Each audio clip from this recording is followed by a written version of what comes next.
Welcome to this journey of one of the most disturbing cases in recorded history of the Ozark Valley. Before we begin, I invite you to leave a comment about where you're watching from and the exact time you heard the story. We're interested in knowing where and at what times of day or night these documented accounts arrive. In the autumn of 1888, when the leaves of the Ozark Valley turned amber and crimson and the mist settled low between the rolling hills, a series of disappearances began to plague the quiet community of Millerton. The incidents would have remained buried in forgotten county records were it not for a diary discovered in 1963 during the renovation of an old farmhouse on Cooper Ridge Road, approximately 7 miles from what is now Branson, Missouri.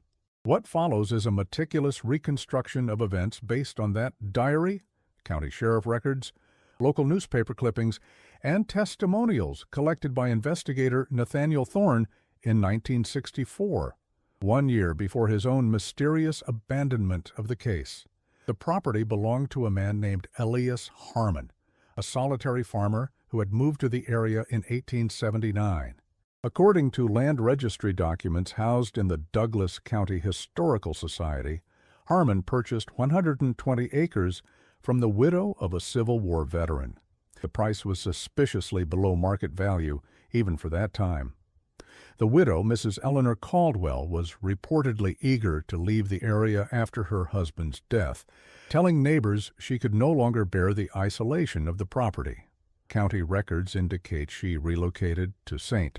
Louis immediately after the sale, where she lived until her death in 1892. No correspondence between her and any Millerton residents has been discovered, suggesting a complete severance of ties with the area. Census records indicate Harmon was 41 years old when he arrived, and he came alone from Tennessee, though his precise origins remain unclear. A search of Tennessee records conducted by investigator Thorne in 1964 found 3 possible matches for an Elias Harmon of appropriate age, but none could be conclusively identified as the same man who settled in Millerton. One candidate from Sullivan County, Tennessee, was described in an 1875 local newspaper as having departed suddenly following questioning about missing livestock, but this connection remains speculative. Witnesses described Harmon as a tall, lean man with a full beard that appeared reddish in summer sunlight but darkened considerably in winter months. He spoke little, but was considered courteous when encountered at the general store in Millerton, where he would come once a month to purchase supplies. His posture was notably rigid, and he walked with what one witness called mechanical precision. Several accounts mention his habit of pausing before responding to questions, as if carefully measuring each word. All was paid in silver coins, noted the ledger of Franklin's General Store. Never paper money, particular about that. Counted twice, both when giving and receiving. This detail, seemingly insignificant, would later gain importance as investigators pieced together the psychological profile of the man. The silver coins, according to expert testimony provided to investigator Thorne, were all minted before 1865, suggesting Harmon possessed a considerable collection of Civil War-era currency. The consistent use of these older coins raised questions about Harmon's activities during the war and the source of his apparent wealth. Mrs. Franklin, who often managed the store counter during Harmon's visits, provided a detailed account to investigator Thorne. He would arrange his purchases in a specific order on the counter, always heavier items first, then lighter ones. If I moved something while tallying, he would adjust it back to its place. His hands were unusual for a farmer, clean with trimmed nails, though the skin was tough as leather. Most peculiar were his eyes. They never seemed to blink when he was examining something of interest. What made Harmon's farm distinctive was its positioning on the landscape. Built on elevated ground, the 2-story farmhouse afforded a clear view of the main road connecting Millerton to Springfield. Harmon had constructed the dwelling himself, unusual for the time when most relied on community barn-raising efforts. According to Joseph Mercer, a carpenter who occasionally assisted with specialized tasks in the area, Harmon declined offers of help for the main construction. He had the plans all drawn out in a leather-bound book, Mercer told the Millerton Gazette, in an 1887 feature on local properties. Most detailed drawings I've seen outside of a professional architect's office. When I suggested modifications that would have been easier to build, he refused, said the proportions had to remain exactly as specified. Particularly strange was his insistence on the precise placement of every window, measured down to the quarter-inch. The structure featured an unusual number of windows, 17 in total according to architectural surveys conducted after the discovery, allowing the occupant to observe approaching visitors from virtually any direction. More curious still was the arrangement of interior doors, which Mercer described as positioned to create clear sight lines from almost any room to multiple exits. The layout suggested a mind preoccupied with observation and escape routes, though such concerns were not entirely unwarranted in the still wild Ozark region of the 1880s. Most farmers in the region maintained open doors to travelers, a common practice in rural America of that era. The Ozark Mountains, with their winding paths and steep inclines, often forced wayfarers to seek shelter when darkness fell. Hospitality was not merely courteous, but necessary for survival. Harmon, however, developed a reputation for selective hospitality. He would occasionally take in travelers, but with apparent careful discretion. "My grandfather told me about that farm," testified Margaret Whitfield, aged 78, in a recorded interview from 1963. So there was something odd about which travelers Harmon invited in. Seemed to have a way of turning away groups or families, but single men, particularly those well-dressed or carrying good luggage, those he'd welcome.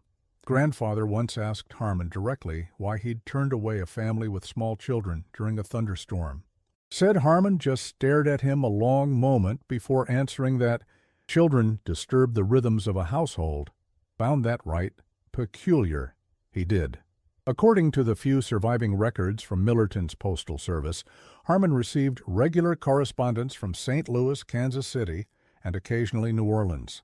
The contents of these letters were never recovered, but their frequency, approximately one per month, suggests a maintained connection to the outside world, contradicting the impression of total isolation. More intriguing was the discovery of outgoing mail records showing Harmon regularly sent small packages to an address in St. Louis, always on the 15th of the month. The recipient, listed as Harmony Imports, could not be identified in St. Louis business records of the period when researchers attempted to trace the connection in 1964. Harmon's farm operations presented another anomaly. Unlike most farmers in the region who grew diverse crops and raised various livestock, Harmon maintained only minimal agricultural activities. County agricultural census data from 1880 and 1885 show he grew just enough corn, potatoes, and beans for self-sufficiency, with no cash crops or livestock beyond a few chickens and a milk cow. His property tax assessments, however, remained paid in full and on time, suggesting another source of income beyond farming. Fellow didn't seem to farm much, considering the land he had, noted retired postmaster Edwin Graves in his 1964 testimony. Nobody thought to question it much then. Folks minded their business more in those days. But looking back, it's curious how a man with no visible means of support maintained himself so comfortably. The first documented disappearance connected to the Harmon property occurred in April 1888. A businessman named Thomas Wakefield, traveling from Springfield to family property near what is now Table Rock Lake, never reached his destination. According to Springfield newspaper reports, Wakefield was a 46-year-old merchant who had recently sold his dry goods business and was planning to establish a hunting lodge on land he had purchased sight unseen. He carried a considerable sum in banknotes and gold coins, according to family accounts. His horse and empty carriage were discovered 3 days later, abandoned along Cooper Ridge Road, approximately half a mile from Harmon's farm. The sheriff's report, a single-page document preserved in county archives, indicates that a search was conducted, but no trace of Wakefield was found. His traveling case remained in the carriage, but a leather satchel described by Springfield associates as always in Wakefield's possession was missing. The case contained clothing and personal items, but no valuables. Harmon, when questioned, stated he had seen a carriage pass his property, but claimed the driver had not stopped. With no evidence to suggest otherwise, the matter was recorded as one of many disappearances that occasionally occurred in the isolated region. Road agents, bandits who preyed on travelers, were not uncommon in the Ozarks during this period, and authorities initially attributed Wakefield's disappearance to such criminal activity. However, a detail absent from the official report but recorded in a personal letter from Deputy Williams to his counterpart in Springfield reveals an overlooked inconsistency. Upon second questioning, Harmon amended his account, stating he recalled the carriage passing at approximately 4:15 in the afternoon, a level of precision unusual in rural timekeeping. When asked how he was certain of the time, he explained he had just wound his grandfather's clock, a ritual he performed daily at that hour.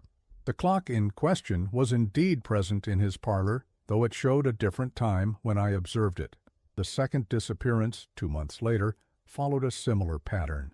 William Chambers, a land surveyor working for the proposed San Francisco and St. Louis Railroad, vanished while mapping potential routes through the valley.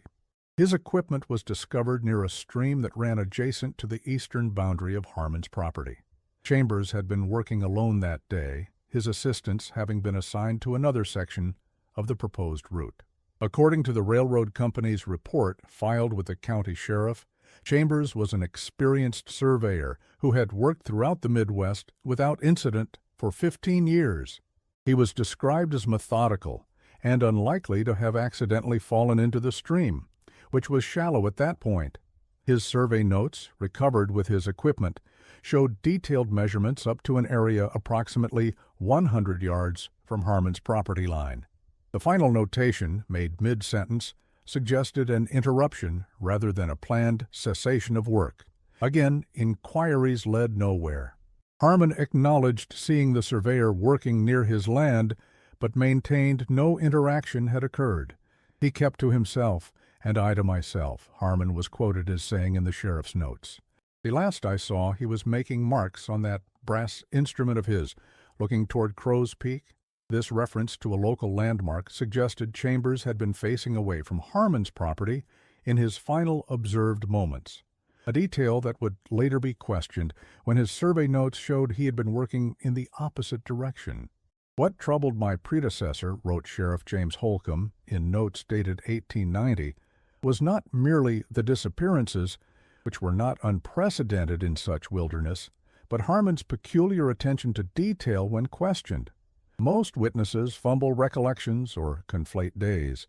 Harmon could account for his movements with clockwork precision down to the hour, which is unusual for a farmer whose days typically blend together with the seasons. When pressed about inconsistencies, he would pause as if consulting an internal record, then provide amendments with the same certainty as his original statement. This suggests either a man with an extraordinary memory or one who had prepared his accounts in advance. During the summer and early fall of 1888, 3 more men vanished within a 10-mile radius of the Harmon farm. The first, Jonathan Meyer, was a traveling clock and watch repair specialist who visited rural communities on a regular circuit. According to his brother's report to authorities, Meyer had planned to visit farms along Cooper Ridge Road during the last week of July. His mule was found grazing near the crossroads 2 miles from Millerton, his repair kit still strapped to the saddle. The second, August Riemann, was a German immigrant traveling to meet relatives in Springfield. His absence was not noted until his cousins reported his failure to arrive. A subsequent search discovered his walking stick and a small valise containing personal papers near a resting spot overlooking the valley, a location offering a direct view of Harmon's farm. The third, whose identity was never conclusively established, was known locally only as the Frenchman, a fur trader who periodically visited the region to purchase pelts from trappers. His regular trading partners in Millerton reported his failure to appear for scheduled transactions in early October. A beaver trap belonging to him was found half set near the stream that bordered Harmon's land. Each case followed a similar pattern. Solitary male travelers, no witnesses to their disappearances, minimal personal connections in the immediate area, and in each case, their belongings were found, but no bodily remains were ever recovered. The absence of bodies was not considered unusual in the densely forested, cave-riddled terrain of the Ozarks, where natural features could easily conceal remains indefinitely. The methodical nature of these disappearances would not be connected until decades later. At the time, the sparse population and vast wilderness of the Ozarks made such incidents, while concerning, not entirely shocking to local authorities. Communication between counties was limited, and record-keeping remained inconsistent. The investigative capabilities available to rural law enforcement in the 1880s were rudimentary at best. "We had no means of properly documenting scenes," explained retired Deputy Williams in a 1963 interview. "No photography equipment, no trained investigators. The sheriff and I had been farmers before taking office. Our methods amounted to asking questions and looking around. When nothing obvious presented itself, there wasn't much more we could do."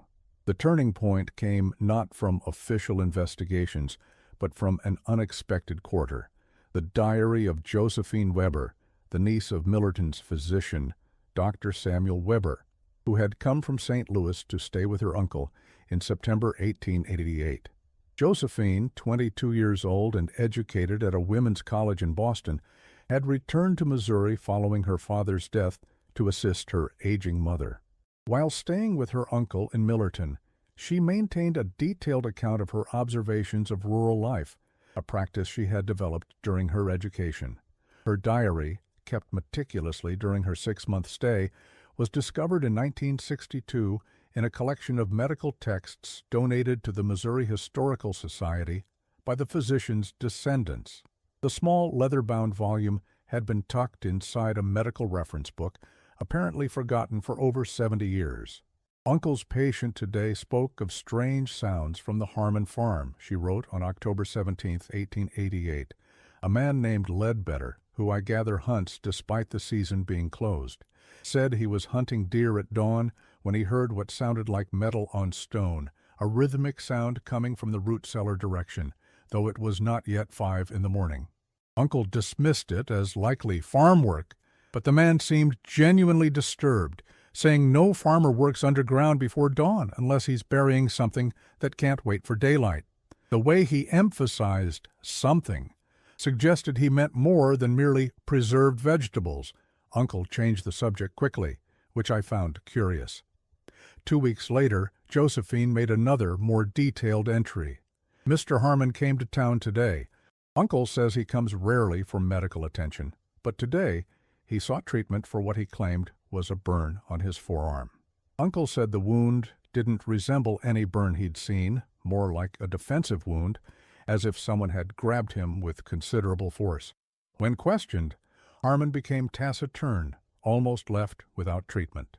He purchased unusual quantities of lye and carbolic acid from the apothecary afterward. Mrs. Franklin at the general store says he already bought similar items just last week.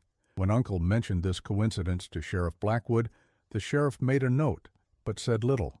There seems to be an unspoken concern about Harmon that no one will address directly.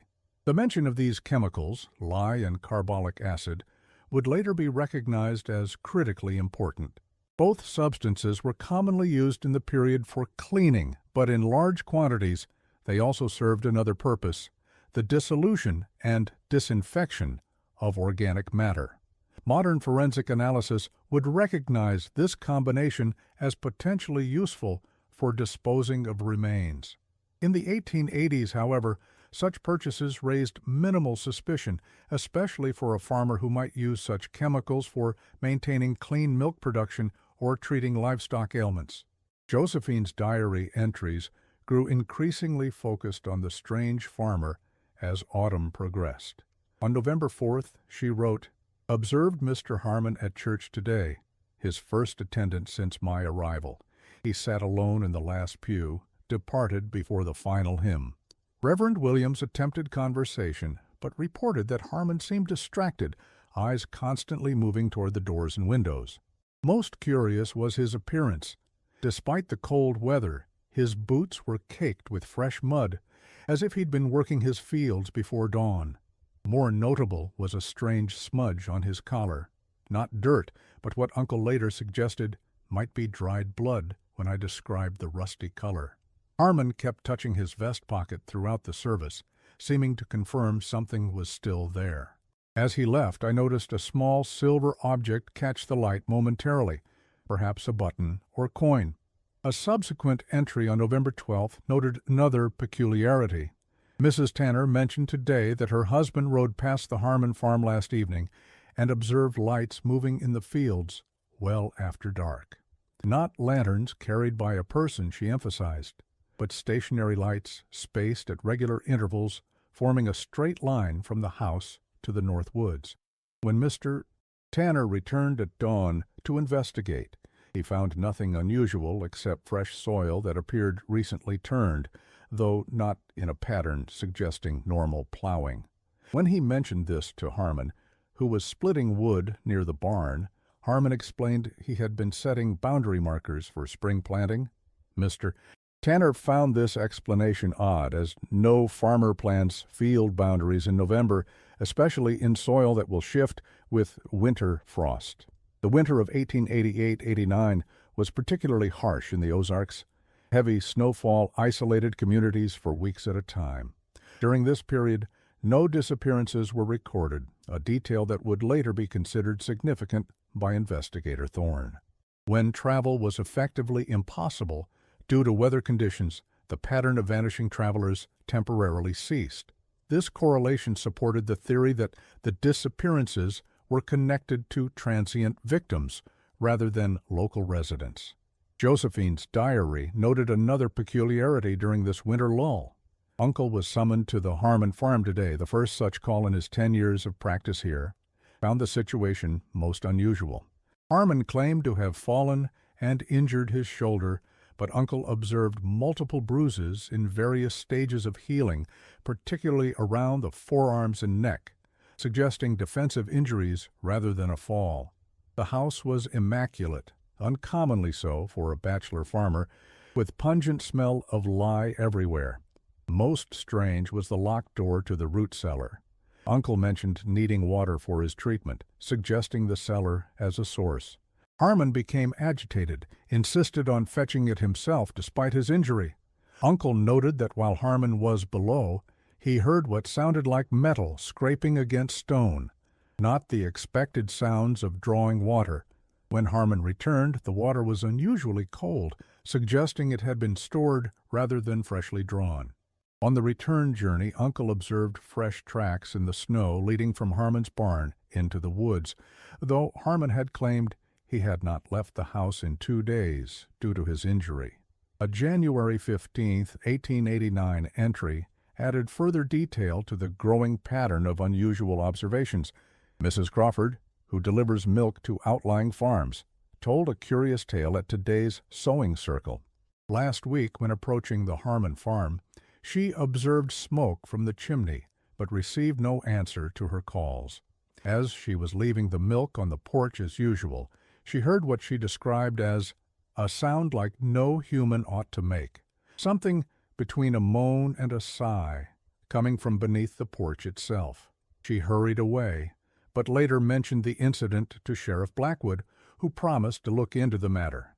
When the sheriff visited the farm the next day, Harmon explained he had been trapping raccoons that had been stealing his chickens, and what Mrs. Crawford heard was likely a trapped animal. The sheriff accepted this explanation, though Mrs. Crawford insists what she heard was no raccoon. When spring arrived in 1889, bringing with it passable roads and renewed travel, the disappearances resumed. A cattle buyer from Kansas City named Rupert Wallace, documented in livestock transaction records as having purchased 3 cows from farms near Millerton, failed to return to his hotel in Springfield. His horse was found tied to a tree near a stream crossing 1 mile from Harmon's property. A tinker known to work the rural circuit, identified in Josephine's diary only as Old Isaac, vanished after reportedly heading toward the northern farms to sell his wares. His cart was discovered abandoned near the crossroads, his tools still neatly arranged within it, suggesting he had not been the victim of a robbery. The third disappearance that spring involved a young man named Michael Donovan, who had traveled from St. Louis seeking employment at the limestone quarry that had recently opened 8 miles north of Millerton. According to the quarry foreman's statement, Donovan had been hired and told to report for work the following morning, but never appeared.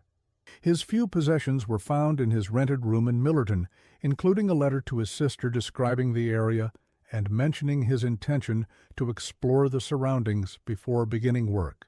All 3 men had vanished within a 6-week period. All had been seen last on or near the road, passing Harmon's property. None had apparent connections to each other or to the area beyond their immediate purposes for being there.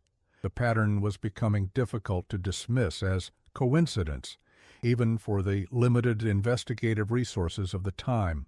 What happened next represents one of the most troubling aspects of the case.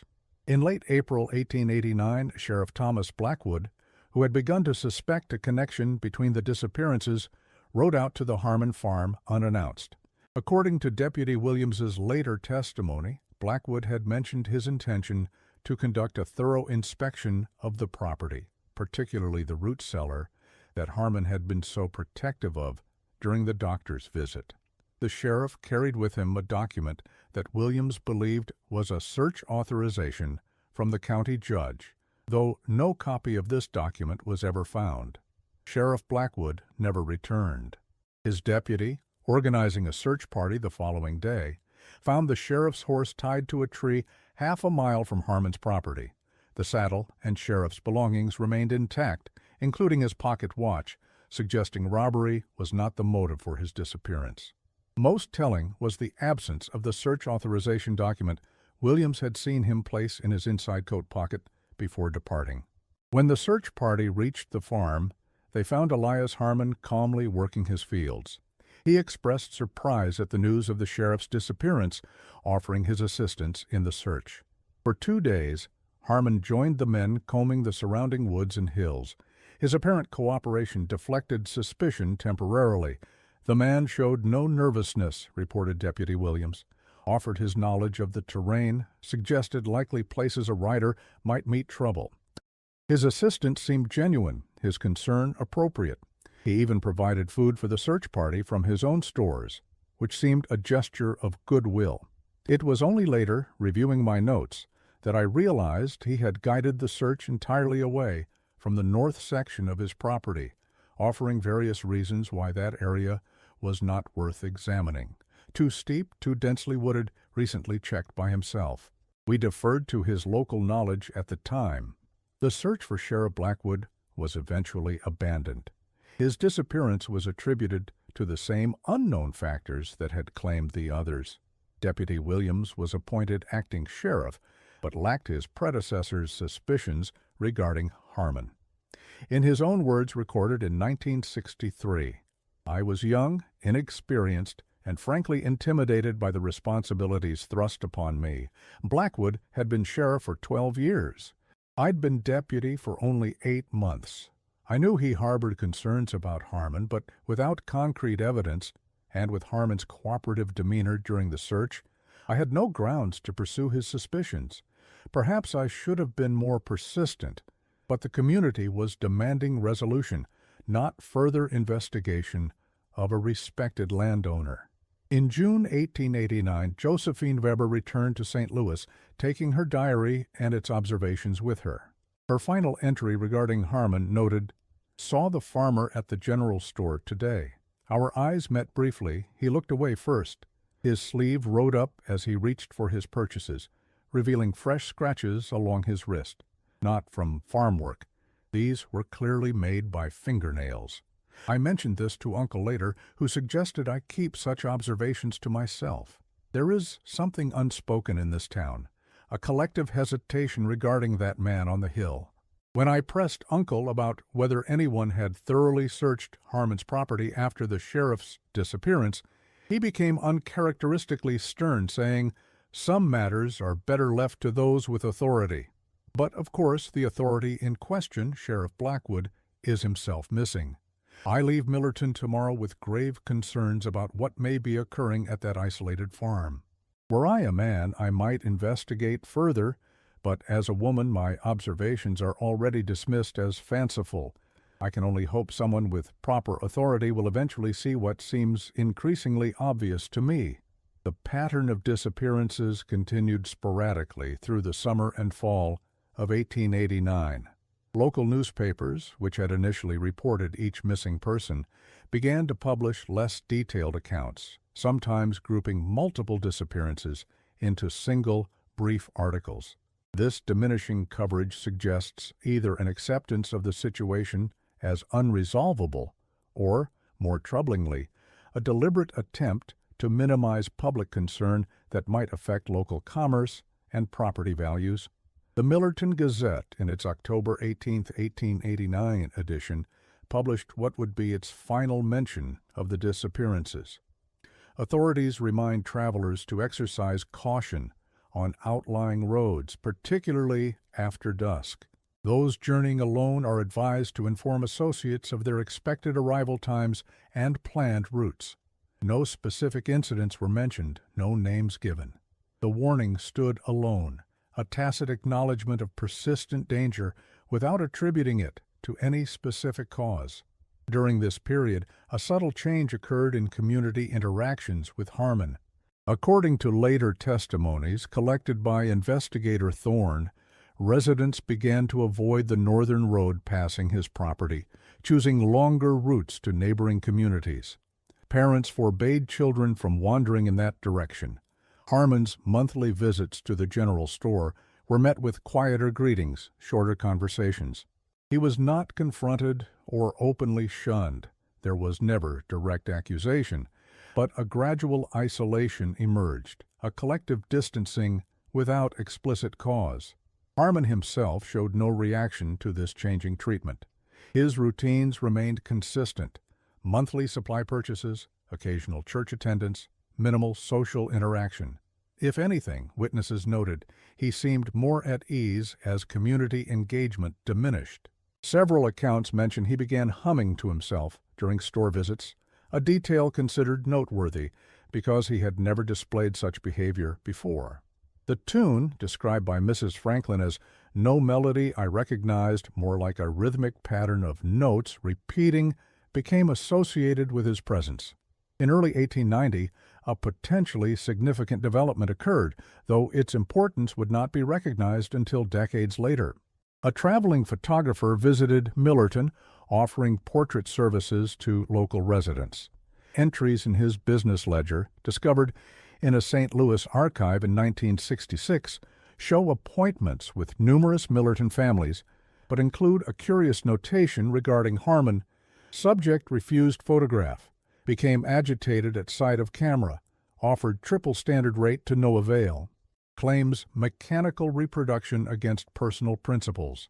This aversion to being photographed, unusual but not entirely unprecedented in the period, ensured that no verified image of Elias Harmon exists, a fact that would hamper later identification efforts when investigators attempted to trace his movements after leaving Millerton. Throughout 1890, the pattern of disappearances continued, though with decreasing frequency. 3 more travelers vanished that year, all matching the established profile: male, traveling alone, last seen on or near the road passing Harmon's property. The reduction in frequency coincided with decreased traffic on the northern road, as word spread among travelers about the dangers of that route. It appears that as potential victims became scarcer, the disappearances naturally diminished. A significant break in the pattern occurred in January 1891, when a traveler named Frederick Schultz survived an encounter that may have been connected to the previous disappearances. According to his statement to Acting Sheriff Williams, Schultz was a German immigrant traveling to meet relatives in Springfield when his horse went lame near Cooper Ridge Road. Seeking assistance as evening approached, he noticed a farmhouse on a hill, almost certainly Harmon's property, though Schultz did not know the owner's name. Upon approaching the house, Schultz was invited inside by a tall man with a reddish-brown beard. The man offered food and shelter for the night, which Schultz gratefully accepted. During the meal, Schultz noted several unusual aspects of his host's behavior. He would not eat until I had taken first bite of each dish. He asked many questions about my journey, but avoided answering questions about himself. Most strange was his interest in my pocket watch, an heirloom from my father. He asked to examine it 3 times, each time holding it to his ear before returning it. After the meal, the host offered Schultz a glass of home-distilled spirits. Schultz, feeling unusual drowsiness after just a few sips, became suspicious. When the host left the room briefly, Schultz observed through the window a freshly dug rectangular depression near the barn, approximately the size of a grave. Alarmed by this sight and his own growing incapacitation, Schultz feigned greater intoxication than he felt, slumping in his chair as if falling asleep. The host, returning to the room, observed Schultz for several minutes before leaving again, this time heading toward the barn. Schultz, seizing the opportunity, fled the house and concealed himself in the woods. From his hiding place, he observed the host emerge from the barn, carrying what appeared to be metal tools, approaching the house with clear purpose. When the host discovered his guest missing, he conducted a brief search of the immediate surroundings before returning inside. Schultz remained hidden until dawn, then made his way to Millerton on foot, where he reported the incident. Acting Sheriff Williams, accompanied by 2 deputies, visited the farm but found no sign of the freshly dug depression Schultz had described. Harmon, calm and cooperative, explained that his German guest had indeed visited, but had left of his own accord after their meal, seeming disoriented. Perhaps, Harmon suggested, due to excessive consumption of the offered spirits. The sheriff, finding no evidence to contradict this account and noting inconsistencies in Schultz's story, attributable to his limited English, took no action beyond recording the incident. Schultz, unsatisfied with the official response and unwilling to remain in the area, continued to Springfield the following day. His account might have been dismissed entirely had he not mentioned one final detail to the stationmaster before departing. The strange man had been humming a distinctive tune throughout the evening, a pattern of notes that the stationmaster immediately recognized as Harmon's tune. This correlation confirmed that Schultz had indeed encountered Elias Harmon, lending credibility to his otherwise unverified story. What happened to Elias Harmon remains one of the most disturbing aspects of the case. There is no record of his death, no documented departure from the region. County tax records show his property taxes paid through 1891, then nothing. The farm appears to have been abandoned sometime during the winter of 1891-92. A neighboring farmer, detecting no smoke from the chimney for several weeks and observing no activity at the property, eventually reported the abandonment to authorities in April 1892. The subsequent investigation found the farmhouse empty of personal belongings. Furniture remained in place, dishes stored in cupboards, farming implements hanging in the barn. But no clothing, no personal papers, no sign of the man himself. Most disturbing was the root cellar, which had been meticulously cleaned with what investigators determined was lye and acid, evident from chemical residue analysis conducted years later. The earthen floor had been completely replaced with fresh soil, an unnecessary renovation for a property being abandoned, suggesting the removal of evidence rather than typical maintenance. The property remained vacant, passing to county ownership for unpaid taxes. Local superstition kept potential buyers away. In 1915, a fire of unknown origin destroyed the farmhouse. The land was eventually purchased in 1947 by a developer who divided it into smaller parcels. The current property owners were unaware of its history until the discoveries of 1963. The case might have remained buried in fragmentary records had it not been for a construction crew breaking ground for a new home in 1963. While excavating for the foundation on what had been the Harmon property, workers discovered a hidden chamber beneath where the original root cellar had stood. The space, approximately 12 feet square and 7 feet deep, had been carefully lined with limestone slabs. Within this chamber were found metal implements of unclear purpose and, most significantly, 17 distinctive silver buttons, later identified as coming from vests and jackets popular in the 1880s. Each button was of different design, suggesting they came from different garments. They had been meticulously cleaned and arranged in a small wooden box concealed beneath one of the limestone slabs. The box itself was handcrafted, with precise dovetail joints and a sliding lid that fit with unusual precision. Inside the lid, carved in small, neat letters, was a single phrase: "Remembered sounds." Soil samples from the chamber, analyzed using forensic techniques unavailable in the 19th century, revealed significant traces of human blood for multiple individuals. The limestone lining had preserved these traces despite the passage of time and Harmon's evident attempts at cleaning. Further excavation uncovered a drainage system leading from the chamber to a nearby stream, suggesting a method of disposing of fluids without visible evidence. Most disturbing of all was the discovery of acoustic properties that appeared deliberately engineered into the chamber's construction. The limestone slabs had been arranged in a pattern that modern acoustic engineers recognized as creating unusual sound reflection patterns. When investigators conducted tests, they found that sounds made within the chamber were amplified and sustained in a way that would not occur naturally. The chamber, in essence, had been designed as a resonating space, a fact that would take on chilling significance in light of later discoveries. The metal implements found within the chamber presented another disturbing aspect of the case.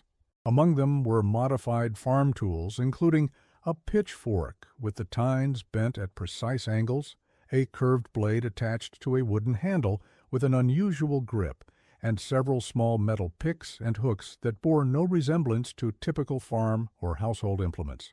Metallurgical analysis determined these tools were handcrafted, likely by Harmon himself, suggesting specialized purposes unique to his activities. Investigator Nathaniel Thorne, assigned to examine these findings in 1963, spent 2 years compiling historical records, interviewing elderly residents with family connections to the area, and consulting with forensic experts. His conclusion, detailed in a 127-page report submitted to the Missouri State Police, remains the most comprehensive analysis of what has come to be known as the Harmon Farm disappearances. The evidence suggests Elias Harmon systematically lured, captured, and disposed of at least 11 individuals over a 3-year period, wrote Thorne. The methodology indicates not impulsive violence, but calculated, premeditated actions. The selection of victims, predominantly solitary male travelers of apparent means, suggests both opportunity and motive. Thorne's report theorizes that Harmon's method followed a consistent pattern: observation of potential victims from his strategically placed windows, selective invitation to those traveling alone, incapacitation within the home, likely through drugged food or drink, as suggested by Schultz's testimony, and transport to the underground chamber for what Thorne delicately termed processing. The presence of various metal implements in the chamber, including several modified farm tools, suggests a prolonged engagement with victims rather than quick dispatch. The underground chamber was constructed specifically for its purpose, the drainage system engineered with precision. Most disturbing is the evidence that Harmon maintained his normal farming activities throughout this period, Thorne noted. He appeared regularly in town, attended occasional community functions, and maintained his property. Neighbors reported hearing his axe splitting wood at dawn, seeing smoke from his chimney at regular hours. The discipline required to compartmentalize such activities from his criminal behavior indicates a mind of unusual detachment. The investigation never determined what happened to the remains of Harmon's victims. The drainage system could have disposed of fluids, but not larger organic matter. Thorne's report suggests several possibilities, including use of the lye and acid for dissolution, buried disposal at remote locations, or even, in a particularly troubling speculation, the possibility that remains were processed in ways that allowed them to be transported without suspicion. The monthly packages sent to Harmony Imports in St. Louis take on a more sinister potential significance in this context, though their contents will never be known. As for Harmon himself, his fate remains unknown. No record exists of his death or relocation. The most prevalent theory, proposed by Thorne, suggests Harmon abandoned the farm after suspicions grew too pronounced, possibly assuming a new identity elsewhere. Given his methodical nature and apparent resources, evidenced by the silver coins and regular correspondence, such a disappearance would have been within his capabilities. In 1967, a journalist researching the case discovered an interesting connection. 3 similar patterns of disappearances occurred between 1893 and 1899 in eastern Kentucky, northern Arkansas, and finally western Tennessee. Each involved solitary male travelers, each centered around a property owned by a reclusive farmer. Each ended when the farmer in question vanished without trace. Whether these represented Harmon's continued activities under assumed identities remains speculative but compelling. In the Kentucky case, a man calling himself Edward Harrison purchased an isolated property near the Cumberland Gap in 1892. Over the next 2 years, 7 travelers vanished in the vicinity. Harrison was described as tall, bearded, and meticulous in his habits. He, too, received regular mail from St. Louis. When authorities began investigating the disappearances, Harrison abandoned his property suddenly, leaving behind a farm in immaculate condition, but taking all personal belongings. In northern Arkansas, near the current town of Harrison, a similar pattern emerged in 1895-96. A farmer known locally as Thomas Edwards, who had moved to the area from somewhere east, was tangentially connected to 5 disappearances. Like Harmon and Harrison, he kept largely to himself, maintained selective hospitality practices, and vanished without trace when local attention intensified. The Tennessee case, occurring near Reelfoot Lake from 1897-99, involved a man calling himself William Harlow. The similarity in initials, E.H., T.E., W.H., to Elias Harmon, has been noted by researchers as potentially significant, suggesting a pattern in the assumed identities, if indeed they were the same individual.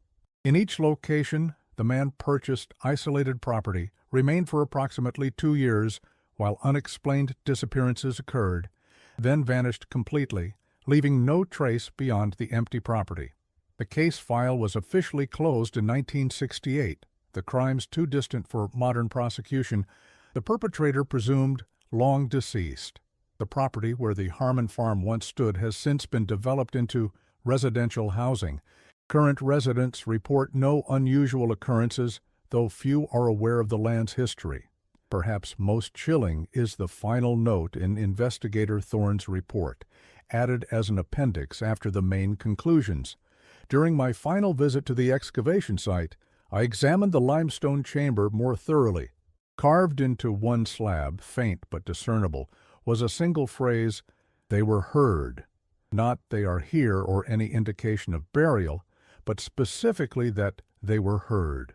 The grammatical past tense suggests completion of some process. What Harmon meant, what satisfaction or purpose he derived from his actions, we may never know. But the deliberate documentation of having heard his victims suggests his underground chamber served not merely as a place of ending lives, but as a space where something was extracted from them first, something Harmon valued enough to record permanently in stone. This inscription, when considered alongside the acoustically engineered properties of the chamber and the phrase "remembered sounds" carved inside the button box, suggests a disturbing possibility. Harmon's primary motivation may have been auditory in nature. The chamber, with its carefully arranged limestone slabs, would have created unusual acoustic effects, amplifying, sustaining, and modulating sounds made within it. What sounds Harmon sought to extract, preserve, or perhaps simply experience remains a matter of speculation, but the evidence strongly suggests his activities involved a sonic component beyond typical criminal motivation. In October 1968, all physical evidence from the case was archived in the Missouri State Police Repository in Jefferson City. Soil samples, metal implements, and the 17 silver buttons were cataloged and stored. The limestone slab bearing the inscription was photographed in situ, but broke during removal attempts.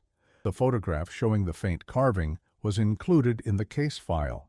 The final mystery of the Harmon case emerged in 1969 when investigator Nathaniel Thorne, who had dedicated years to the investigation, suddenly abandoned his career and disappeared from public life. Colleagues reported he had become increasingly obsessed with minute details of the case, particularly the significance of 17, the number of windows in Harmon's house, and the number of buttons recovered. Thorne's personal journals, discovered in his vacated office, contain increasingly fragmented notes about acoustic properties of limestone chambers and sound preservation theories. According to his department supervisor, Thorne had constructed a small-scale replica of the limestone chamber in his basement, using dimensions and materials matching the original. In the weeks before his disappearance, he had requested unusual equipment from the department's technical division, including high-sensitivity microphones and audio recording devices. These requests were denied as outside the scope of the closed investigation. His last entry, dated June 17, 1969, reads simply, "I understand now what he was collecting. It wasn't their belongings. It wasn't even their lives. It was something else entirely." The pattern of 17 makes sense when considering harmonic frequencies. The buttons weren't trophies, but markers, each representing a specific tone in a larger composition. Tomorrow, I will attempt to reproduce the conditions using the correct resonant frequencies. If my calculations are correct, the result should be, the entry ends mid-sentence. Thorne was never found. His case bears a disturbing parallel to the very disappearances he investigated. A solitary man who vanished without trace, leaving behind only questions and theories. The most troubling aspect is that Thorne disappeared exactly 80 years to the day after Sheriff Blackwood vanished while investigating Harmon. Whether this represents coincidence, deliberate symbolism on Thorne's part, or something more disturbing remains unknown. The Ozark Valley today bears little resemblance to the isolated region Elias Harmon knew. Highways have replaced dirt roads, resorts draw tourists to the lakes, and the dense forests have receded. But in certain remote hollows where mist settles between the hills and cell phone signals fade, locals still speak of being careful about accepting hospitality from strangers. Some traditions of caution, it seems, are passed down without explanation, persistent echoes of dangers once known but now forgotten. For those who study the darkest chapters of human behavior, the Harmon case represents something beyond typical criminal pathology. It suggests a mind not merely capable of violence, but of systematic patient extraction of something from his victims. Not the impulsive act of taking life, but the deliberate, prolonged process of taking something else, something that required them to be heard. The underground chamber, with its careful limestone construction and precise drainage, was not merely a place of ending, but a space designed for process. The acoustic properties engineered into the chamber's design indicate a purpose related to sound, its production, modification, or preservation. Whatever occurred in those underground hours or days remains mercifully unrecorded. But the evidence suggests Harmon's interests extended beyond the moment of death into something more prolonged and purposeful. Dr. Elizabeth Gaskell, a forensic psychologist who reviewed the case in 1975, proposed a theory that remains the most comprehensive explanation for Harmon's behavior. The evidence suggests an individual with an obsessive relationship to sound, particularly human-generated sound, under specific conditions of distress. The chamber's acoustic properties were designed to modify vocalizations, to amplify, sustain, and perhaps transform them. The 17 buttons, corresponding to the 17 windows of the house, suggest a systematic approach to collection, each representing a specific specimen that satisfied some criterion important to Harmon. The inscription, "They were heard," implies a process of auditory extraction rather than merely inflicting suffering. In modern terminology, we might describe this as an extreme form of auditory paraphilia, a pathological fixation on sounds produced under specific conditions. Gaskell's theory gained support from an obscure detail discovered in Harmon's purchasing records at Franklin's General Store. Among his regular supplies were unusual quantities of beeswax, which has acoustic dampening properties and was historically used in early sound recording techniques. The combination of an acoustically engineered chamber, tools modified for unknown specific purposes, and materials potentially related to sound preservation suggests a methodology far more complex than typical violence. What separates the Harmon case from other historical serial predators, wrote Dr. Eleanor Richards in her 1972 analysis for the FBI's nascent behavioral science unit, is the evidence of prolonged engagement with victims in a purpose-built environment. Most killers of this type are opportunistic, their methods evolving through trial and error. The Harmon chamber, by contrast, shows advanced planning and dedicated construction. He created his space before beginning his pattern, suggesting his compulsions were fully formed in his mind before he acted upon them. The limestone chamber itself presents another disturbing aspect of the case. The material choice, limestone rather than the more readily available wood, suggests specific properties were desired. Limestone's acoustic qualities have been noted by architecture historians. It absorbs sound differently than other materials, sometimes creating unusual auditory effects in enclosed spaces. The specific arrangement of the slabs in Harmon's chamber, with their varying thicknesses and deliberately engineered gaps, would have created what modern acoustic engineers describe as a resonance chamber with unique sound reflection properties. The chamber would have been nearly soundproof from the outside, noted Richards, but within, sound would have reflected in particular ways. The question remains, was this an attempt to prevent detection, or was the acoustic quality itself significant to whatever occurred inside? The evidence strongly suggests the latter, that the chamber's sonic properties were central to Harmon's purpose, not merely incidental. The 17 silver buttons, each from a different garment based on design and manufacture, provide the only tangible connection to Harmon's victims. Analysis conducted in 1964 determined they dated from the 1870s and 1880s, consistent with the time frame of the disappearances. Each had been carefully cleaned and placed in a small wooden box found in a cavity beneath one limestone slab, not discarded or buried but preserved. The retention of specific items from victims often serves a trophy function, Richards observed, allowing the perpetrator to relive or commemorate their actions.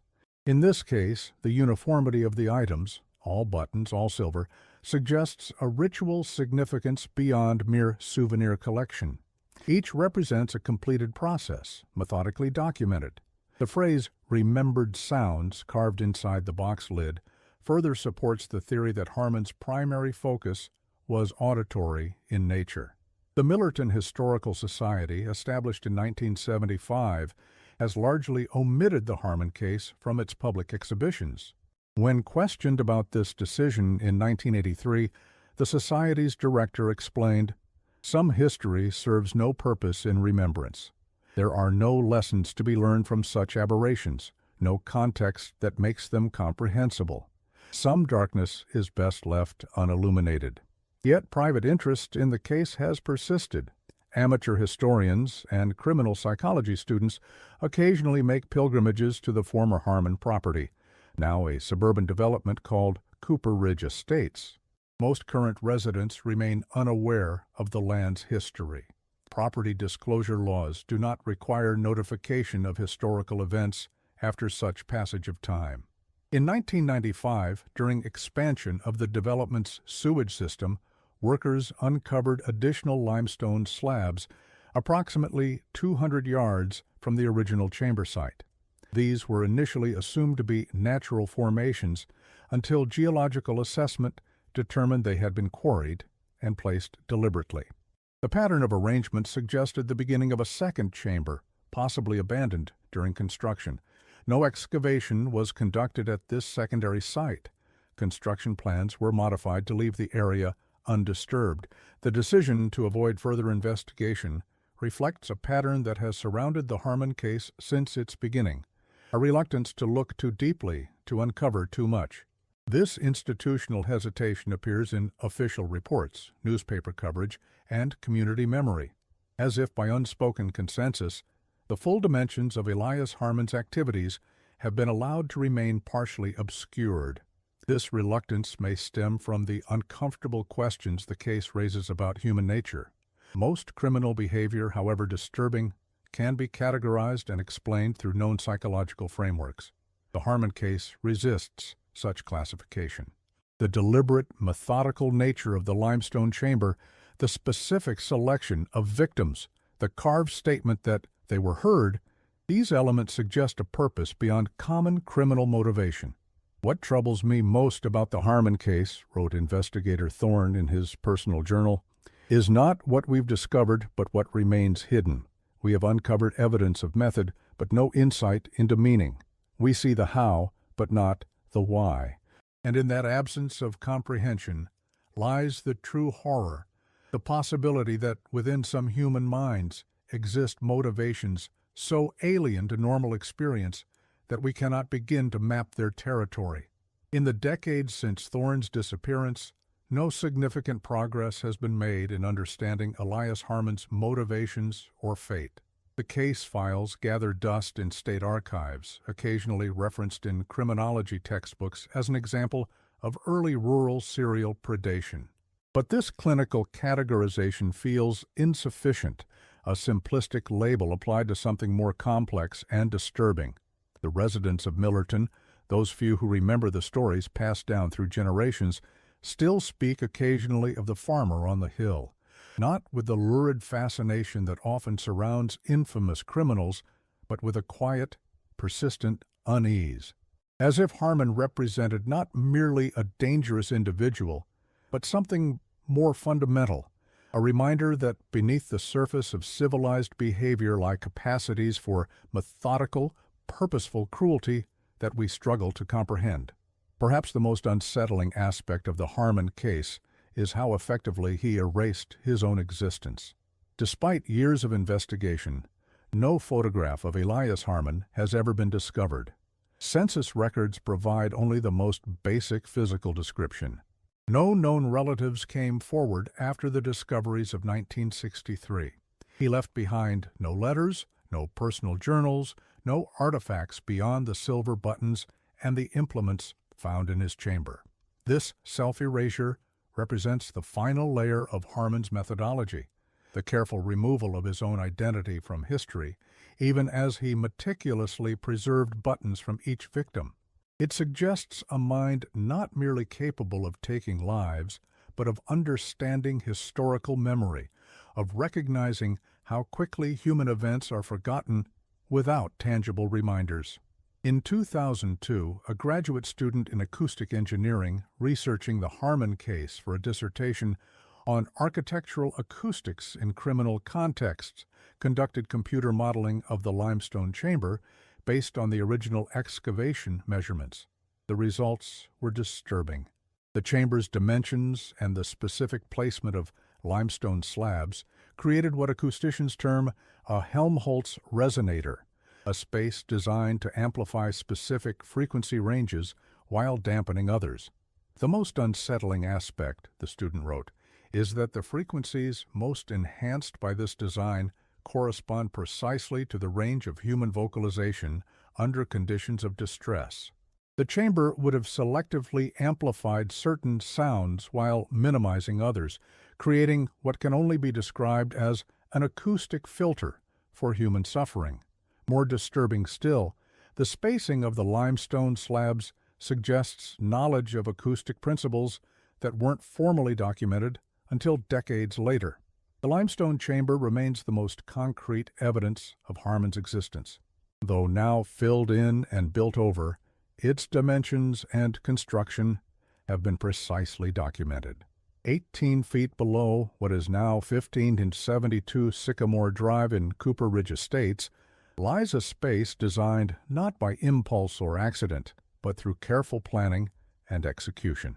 A space where, according to the only words Harmon left behind, people were heard. In the silence of archives and the whispers of local memory, the question persists. What was Elias Harmon listening for?